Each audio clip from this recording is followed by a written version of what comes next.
I really don't think I'm gonna like this SCP. It's saying that NASA lies, and the thumbnail was of an astronaut next to a green screen holding up an American flag, so...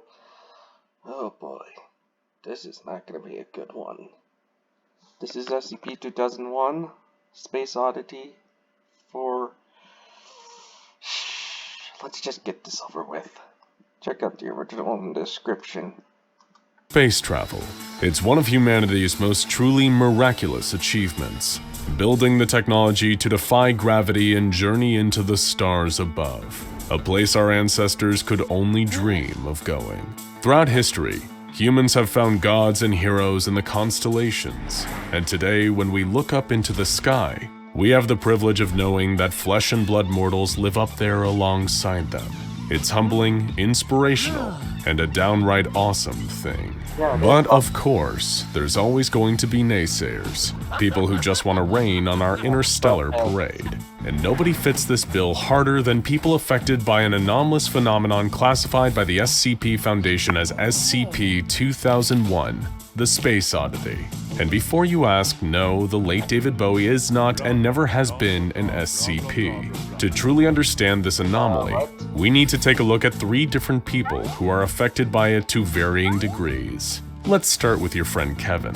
Even if you don't have a friend called Kevin, you definitely have at least a casual acquaintance just like him. Kevin is a very confident man with plenty of ill-informed opinions he'd be more than happy to argue about until the heat death of the universe. He's the kind of guy who can turn a discussion about your favorite movie into World War III, but you never knew until recently that he held such strong Actually, I don't have any friends at all. Woo! opinions on space travel.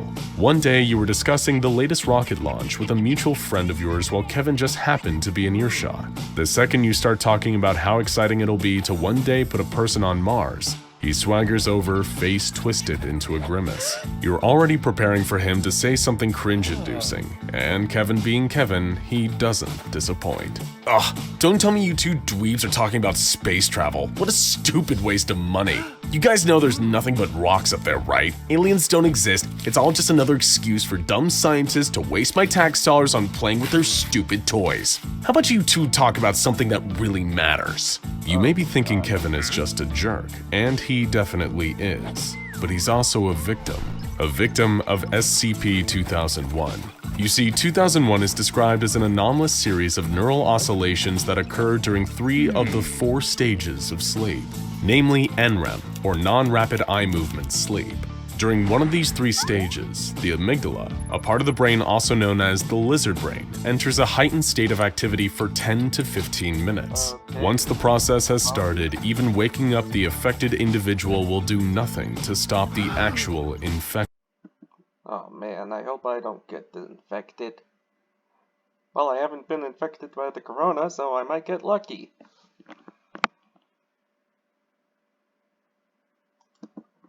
There are no traits that predispose people to SCP-2001 infection. It appears to infect people in equal measures regardless of age, gender, and race. Spectrographic analysis on the afflicted has shown that the condition may not be intraneural, meaning originating within the brain, and may actually be the product of an outside influence. The invariable effect of SCP-2001 is the infected developing negative feelings towards the concept of space travel, and increasing gradations of severity depending on which stage of NREM sleep the anomaly began to take effect. Of real concern to the Foundation is that SCP-2001 seems to be manifesting with increasing frequency in astronomers, astronauts, and individuals who otherwise deal with space. The SCP-2001 case manifests in 3 different varieties: Gamma, Beta, and Alpha. Each variety has its own unique traits and idiosyncrasies. We've encountered a Gamma type already, your dear friend Kevin. This is the most mild type of SCP-2001 infection, and also the most common, affecting at least 1% of the global population. It occurs for those who were infected during the 2nd stage of NREM sleep.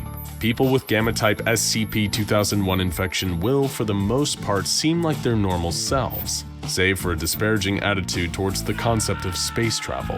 Whenever it's brought up, they'll likely complain and change the subject immediately, but it won't affect their behavior too much overall. The same cannot be said for people with beta-type SCP-2001 infection. Meet Riley. You've never spoken to Riley before, but she's a young woman who likes to hang out at your local cafe, often seen frantically typing on her laptop. You assume she's writing a screenplay or a novel, but in fact she's posting simultaneously on multiple conspiracy forums. Among her favorite theories are that the Earth is flat, space is a hologram, and the moon landing was faked by Stanley Kubrick, director of such films as The Shining and, appropriately, 2001: A Space Odyssey. You made the heinous mistake of going to your local cafe at the same time as Riley one morning while wearing a NASA baseball cap, an error that you would come to regret deeply. That humanity would have hope, but nope, humans are just stupid. You bought a latte and decided to sit down for a moment. Just the briefest little rest, but that was all the time Riley needed.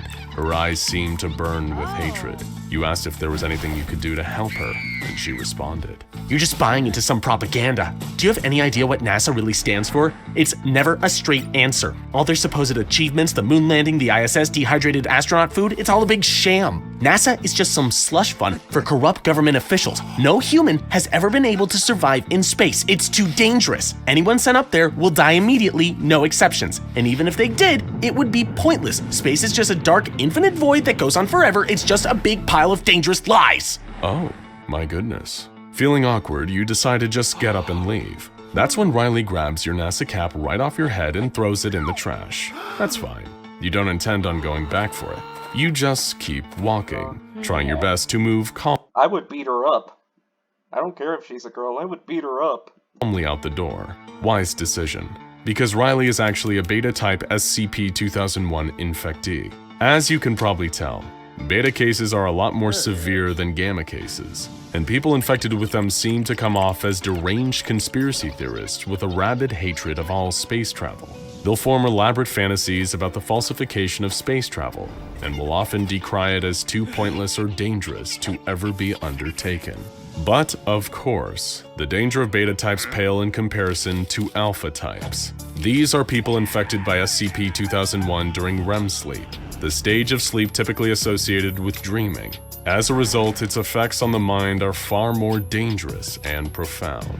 Take, for instance, the tragic case of SCP Foundation junior researcher Martinez. He was one of the many operatives stationed at Foundation Outpost 12, a complex that works in coordination with NASA to launch both manned and unmanned missions into space on behalf of the Foundation's interests. It's a valuable asset to the Foundation in investigating and combating space-based anomalies. Martinez, who had previously spent time working with SCP-2001 infected D-classes, was part of ground control, something that would prove to be a literally fatal oversight on the part of the Foundation.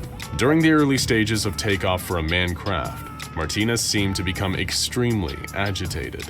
Over time, this agitation steadily increased and eventually became a full-on breakdown as the rocket ascended. He pulled out some kind of strange, anomalous control device and began disrupting the operations of the rocket. Martinez was shot dead by guards as a defensive measure, but it was already too late. The craft exploded, and everyone on board was tragically killed. Later investigation into the incident found a crucial piece of evidence tying junior researcher Martinez to SCP-2001. They discovered a journal entry he'd written shortly before his breakdown, which seemed to have been written in a completely different style to prior entries, implying that some kind of massive psychological shift had occurred. The following is the contents of that journal entry. I wish to state first that my mind and body are perfectly sound. I am prepared to submit myself to any and all tests to prove that I am clean. I have the answer to SCP-2001.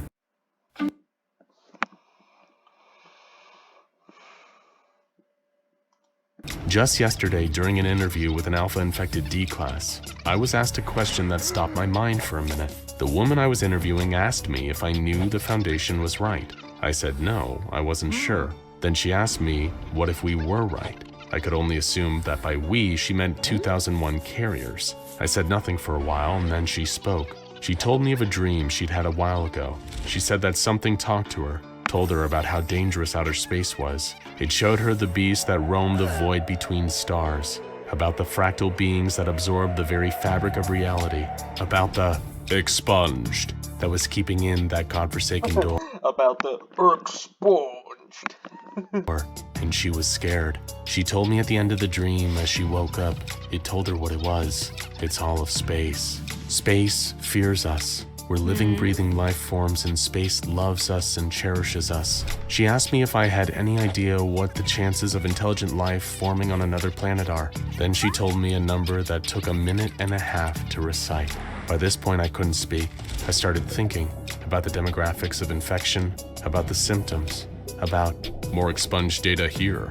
and suddenly, it all made sense. Some of the things she said stuck in my brain, and they all added up to the same thing, that we are in grave danger if we go out there. We can't go out there. We can't. There's a reason behind SCP-2001, and it's nowhere near as terrifying as all of my colleagues think. Space wants to protect us. There are things out there that would wipe humanity clean off of this plane of existence, and we are too precious to our mother, to our host, to the universe we live in for her to allow that to happen. What I am going to do tomorrow is not the result of infection. It is not the result of madness. It is not a result of anything other than purest knowledge. You see, I found out the truth, and it's more beautiful than I could have ever dreamed. Given what Martinez would later go on to do, it's clear that he wasn't in as sound a state of mind as he thought. As you've probably already gathered, people suffering from alpha-type SCP-2001 infection will do anything they can to actively prevent or sabotage attempts at space travel. This is a minor concern when it comes to civilians, but when it infects people who actually work in these fields, like junior researcher Martinez, it can have devastating results. But this isn't where this story ends. While it's currently extremely classified, there is actually a fourth category of SCP-2001 infection discovered in the wake of Martinez's death. A key element of the alpha strain is that it cannot cause people to perform acts that they would find immoral, such as murdering the entire crew of a manned shuttle with a crash. However, the fourth category, known as Alpha Prime, does away with any moral compunctions whatsoever. People infected with this virus will prevent space travel by any means necessary. And unlike other SCP-2001 infections, you aren't compromised in your sleep this time. The vector for infection is simply talking to someone infected with the regular alpha strain and hearing a few key trigger phrases. That's how junior researcher Martinez caught it from D classes he was working with. What are these key phrases? We still don't know. But if you find that you suddenly have much stronger opinions about space travel than you've ever had before, try to keep them to yourself. Now check out... If only there was an SCP behind it. But no, this is just humanity. Humanity is stupid.